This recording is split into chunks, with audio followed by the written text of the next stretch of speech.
Eva Braun.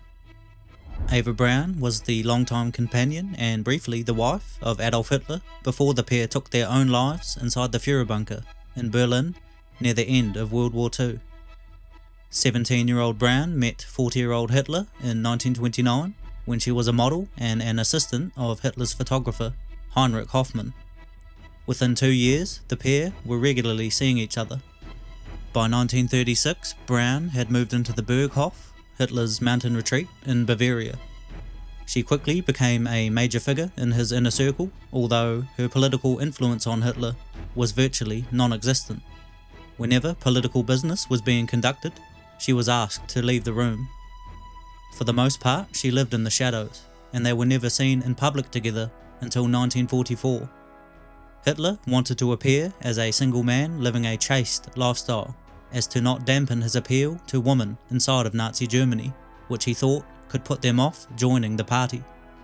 This would take its toll on Eva mentally, and she attempted to take her own life on more than one occasion, so that Hitler would pay her more attention and take her more seriously as a partner.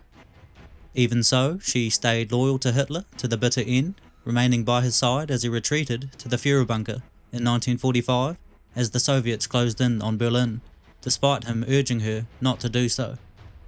On April 28, 1945, Hitler and Braun married within the bunker in a small civil ceremony, witnessed by Martin Bormann and Joseph Goebbels.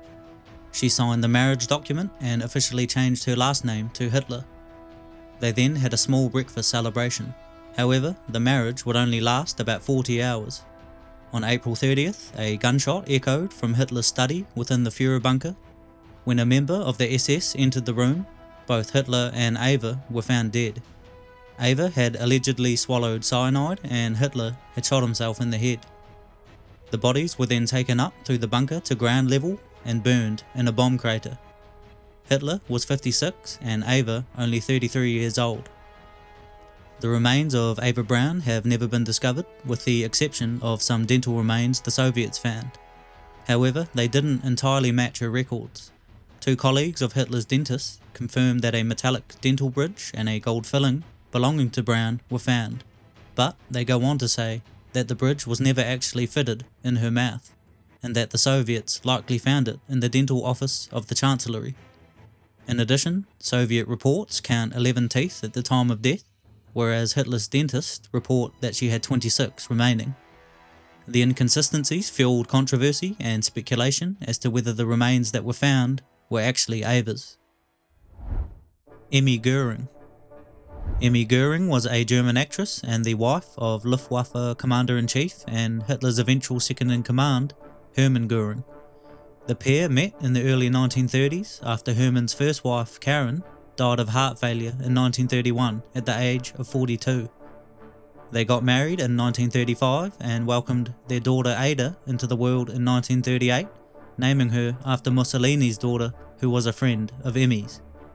The same year, she was gifted Nazi party membership as a Christmas present, unlike a lot of other Nazi wives who actively joined themselves. Emmy became responsible for hosting various important Nazi functions, leading to the self-proclaimed title of the First Lady of the Third Reich. This created animosity between Emmy and Hitler's eventual wife, Eva Braun, who Emmy openly treated with contempt. This prompted Hitler to tell Hermann to get his wife in order and treat Eva with the proper respect. Regardless, Emmy was eventually banned from the Berghof, Hitler's Bavarian retreat, for her attitude. Emmy enjoyed a luxurious lifestyle throughout her marriage to Hermann well into World War II. They owned various expensive estates in Germany, Austria, and Poland, and accrued massive amounts of wealth, largely owing to Hermann's confiscation of property and art from Jews and others Nazis considered undesirable. After the war, Hermann was put on trial for war crimes at Nuremberg and eventually sentenced to death. But before he faced the hangman's noose, he took his own life by swallowing cyanide. Emmy, on the other hand, was found guilty by denazification courts of being a Nazi and benefiting from the regime. She was sentenced to a year in prison, stripped of 30% of her wealth and assets, and banned from performing on stage for 5 years after her release. She eventually bought a small apartment in Munich where she lived out the rest of her days, Before she died, she wrote an autobiography called My Life with Goering. She passed away in 1973 at the age of 80. Magda Goebbles. Magda was the wife of Nazi propaganda minister and one of Hitler's most loyal followers, Joseph Goebbels. The pair met at a Nazi meeting in 1930 where she was impressed by one of the speakers, who happened to be Joseph. She joined the party in September 1930 and became the leader of a local Nazi women's group. She worked at the party HQ in Berlin and eventually became a private assistant of Joseph's. They would soon become romantically involved and married in December 1931. They would go on to have 6 children together between 1932 and 1940. Hitler would grow very fond of Magda, which Joseph became rather jealous of. He was even concerned that the Führer was a romantic threat. She became a close confidant of Hitler and she spoke with him regularly about their marriage issues. In 1936, a Czech actress, Lida Barova, had an affair with Joseph, and Magda spoke to Hitler about it. He was furious with his friend and ordered Joseph to break it off. Joseph and Magda benefited greatly from their close relationship with Hitler, both on a personal and social level. As a result, they remained loyal to Hitler and publicly supported him.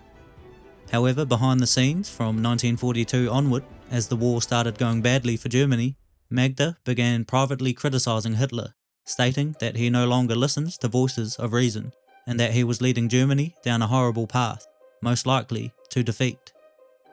Even so, the pair's loyalty to the Führer and National Socialism remained. As the Third Reich began imploding in 1945, the Goebbels family didn't try and flee like many others. Instead, they, including their 6 children, moved into Hitler's Führer bunker in Berlin. In the final days of World War II in Europe, Berlin was constantly being bombarded and the Red Army was rapidly moving in. By this point, Hitler had already resigned to his fate. On April 30th, he took his own life. The following day, Magda carried out what many believe to be one of the most horrendous acts of World War II and perhaps in history in general. She helped poison all 6 of her children as they slept. Joseph, of course, was on board with the idea too. Allegedly, she sedated them first and then crushed cyanide capsules in their mouth. Whatever the method, all 6 children were murdered by their parents. At this point, Joseph and Magda moved up through the Führer bunker to ground level, where, in the garden of the Reich Chancellery, they were either shot or swallowed cyanide, potentially both. Then, just as Eva Braun and Hitler's bodies were the day prior, they were both burned. In several letters she left behind, Magda stated that she didn't want her children growing up in a world without National Socialism. She believed Germany wouldn't bounce back from the devastation and that her kids' lives wouldn't be worth living after the fall of the Nazi regime, with the burden and shame of their father's legacy destroying any chance of a normal life. Lina Heydrich. Lina Heydrich was married to Reinhard Heydrich, a high-ranking SS and police official, and the man who planned the final solution under Heinrich Himmler. In 1929, Lina attended a Nazi rally and was captivated by a speech of Hitler's, leading her to join the party. Soon after, 19-year-old Lina met Heydrich, then a naval lieutenant, at a rowing club ball. The pair hit it off and got engaged in December of 1930, although the following year Heydrich was charged with conduct unbecoming of an officer and gentleman and fired from the Navy, as his engagement to Lina broke an engagement promise he had made to another woman in the months prior to meeting Lina. Now, out of a job, Lina encouraged Heydrich to apply for a role in the freshly established SS. The leader of the SS, Heinrich Himmler, was immediately impressed with Heydrich and his ideas for an SS intelligence service. Himmler promptly formed the new unit and appointed Heydrich as chief, the unit eventually becoming known as the SD. The pair had 4 children between 1933 and 1942, despite Reinhard's duties to the party leading him to work long hours and often be away from home. This left Lina with the children and having to run the household alone, which placed serious strain on their relationship.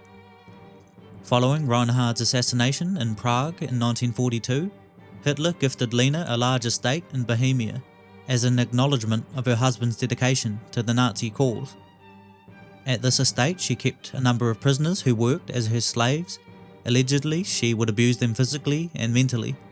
Lina and the children would live there until April 1945, when they fled from incoming Soviet forces.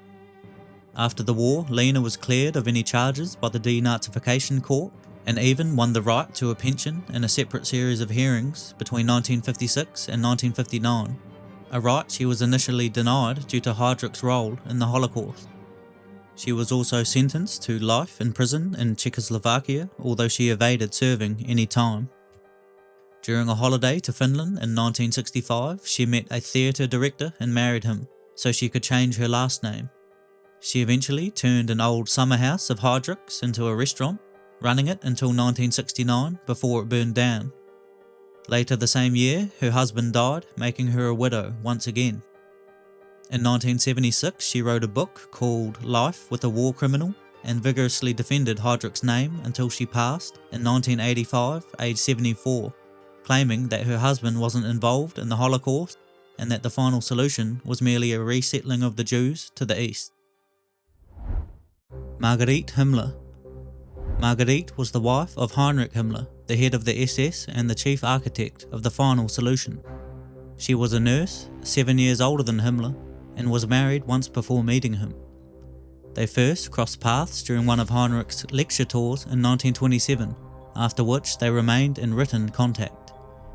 He was attracted to her at first sight, captivated by her blue eyes and blonde hair. He thought she was the ideal Aryan woman. They married in July 1928, despite Heinrich's initial doubts that his Catholic family would approve, on account of the age difference, her previous marriage, and that she was Protestant. None of Heinrich's family attended the wedding, but they eventually accepted her. The couple welcomed their daughter, Gudrun, into the world in August 1929. In terms of National Socialism and her husband's activities, she was far from an idle spectator. She joined the Nazi Party in 1928, regularly praised Hitler, admired the Nazi elite, and supported her husband's role within the regime, even though she didn't know the full extent of his work. She also regularly arranged gatherings for the spouses of high-ranking SS officials, although her domineering nature saw her become rather unpopular within these circles. By the end of 1939, Margarete was overseeing the operation of Red Cross hospitals throughout Berlin, Brandenburg. Her role sent her on missions to countries and regions under German occupation. Heinrich also had enormous responsibilities, so the couple saw each other rarely and the relationship became strained. In 1938, Himmler took a fancy to one of his secretaries, a woman 12 years younger than him, Hedwig Potthast. By 1939, they became romantically involved. He wanted to divorce his wife and marry Potthast, but such behaviour went against the very moral standards he set for his SS subordinates. So, she became his long-term mistress and they had 2 children between 1942 and 1944. Margarete learned of the relationship in 1941. She and Himmler were already living apart at the time, so she decided to tolerate the relationship for the sake of her daughter. In April 1945, as the Third Reich was collapsing, Margarete and Heinrich saw each other for the last time before he tried to escape justice. Using a fake name and disguised as a normal soldier, he tried to go into hiding amongst the mayhem of post-war Germany.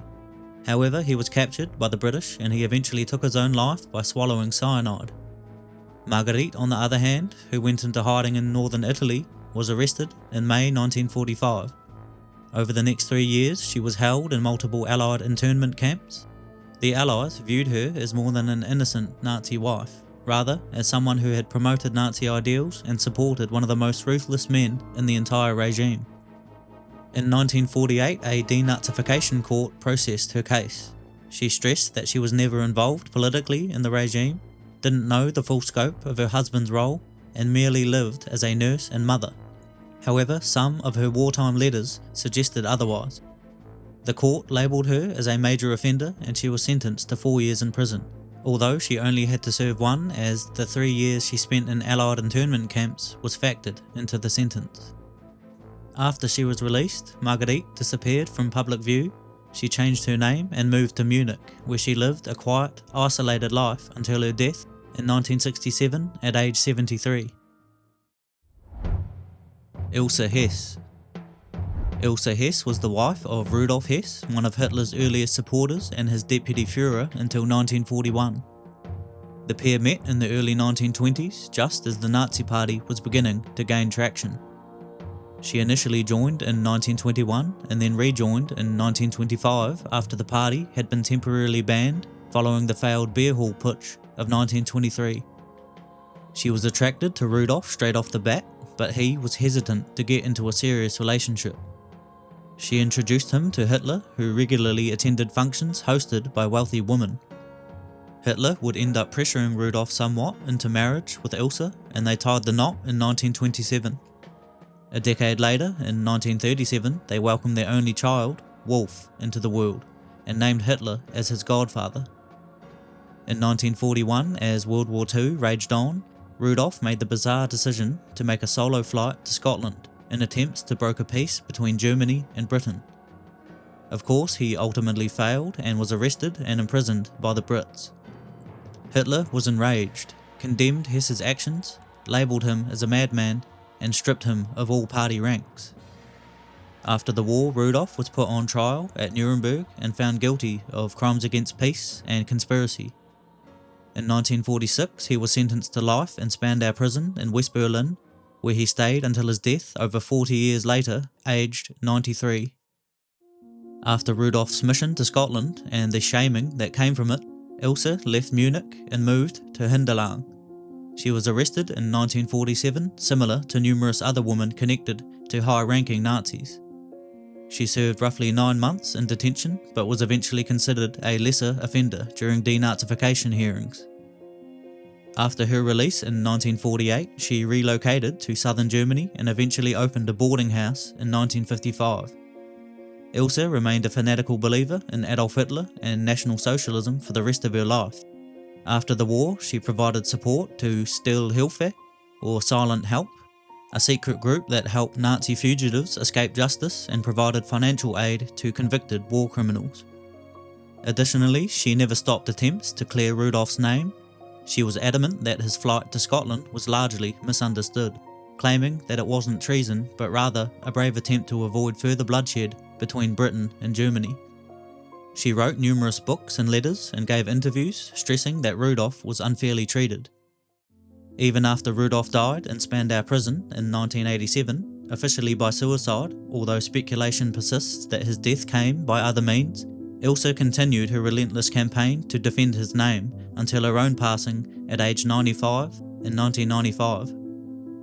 If you enjoyed the video, check out the one on screen now, where I dive deeper into the life of Rudolf Hess, his bizarre mission to Scotland, and his life sentence in Spandau prison. And don't forget to like and subscribe.